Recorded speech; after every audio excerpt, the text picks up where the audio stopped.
നമസ്കാരം, മലയാളി വാർത്തയിലേക്ക് സ്വാഗതം. പാർട്ടി നേതൃത്വത്തോടുള്ള അമർഷമടക്കം തുറന്നുകാട്ടുന്നതാണ് CPM നേതാവ് EP ജയരാജന്റെ ഇന്നലെ പ്രകാശനം ചെയ്ത ആത്മകഥയായ ഇതാണെന്റെ ജീവിതം. Kannur മൊറാഴിയിലെ Vaidekam Ayurveda resort വിവാദത്തിലാണ് EP party നേതൃത്വത്തോട് അമർഷം പ്രകടിപ്പിച്ചിരിക്കുന്നത്. വൈദേകം വിഷയം CPM സംസ്ഥാന സമിതിയിൽ P ജയരാജൻ ഉന്നയിച്ചതടക്കം വിവരിച്ചുകൊണ്ടാണ് EP തന്റെ അമർഷം വ്യക്തമാക്കിയിട്ടുള്ളത്.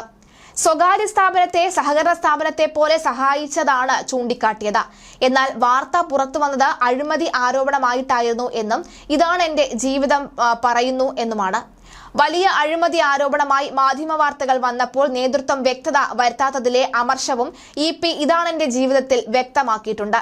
ബന്ധപ്പെട്ടവർ നേരത്തെ വിശദീകരണം നൽകിയിരുന്നുവെങ്കിലും തനിക്കെതിരായ അധിക്ഷേപങ്ങൾ നിലനിൽക്കുമായിരുന്നുവെന്നും അദ്ദേഹം ആത്മകഥയിൽ ചൂണ്ടിക്കാട്ടി.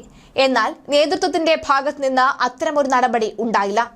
അതുകൊണ്ടാണ് അഴിമതി ആരോപണമായി വൈദേകം വിവാദം നിലനിന്നത് എന്നും EP ജയരാജൻ ആത്മകഥയിൽ വിവരിച്ചു. പുസ്തക പ്രകാശനം ചെയ്ത മുഖ്യമന്ത്രി EP ജയരാജനെ പുകഴ്ത്തിക്കൊണ്ടാണ് ഇന്നലെ മുഖ്യമന്ത്രി പിണറായി വിജയൻ ഇതാണ് എന്റെ ജീവിതം പ്രകാശനം ചെയ്തത്. ശിശു സഹജമായ നിഷ്കളങ്കത കാത്തുസൂക്ഷിക്കുന്ന നേതാവാണ് ജയരാജൻ എന്നാണ് മുഖ്യമന്ത്രി പറഞ്ഞത്.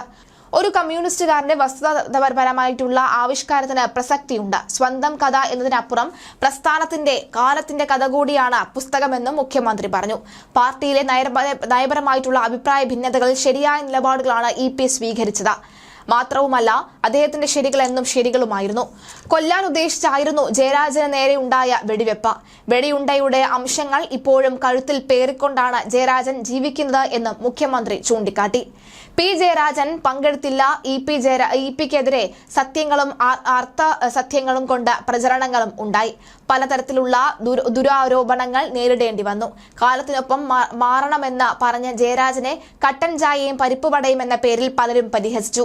EP ജയരാജനെതിരെ വധശ്രമവും വ്യക്തിഹത്യയും ഉണ്ടായി. ഇതിന് പിന്നിൽ ഗൂഢാലോചനയുണ്ട്. വധശ്രമ കേസിൽ മുന്നോട്ടു പോകാൻ ജയരാജൻ തീരുമാനിച്ചിട്ടുണ്ടെന്ന് മുഖ്യമന്ത്രി വ്യക്തമാക്കി. അതേസമയം കണ്ണൂരിൽ നടന്ന EPയുടെ പുസ്തക പ്രകാശന ചടങ്ങിൽ P ജയരാജൻ പങ്കെടുത്തിരുന്നില്ല.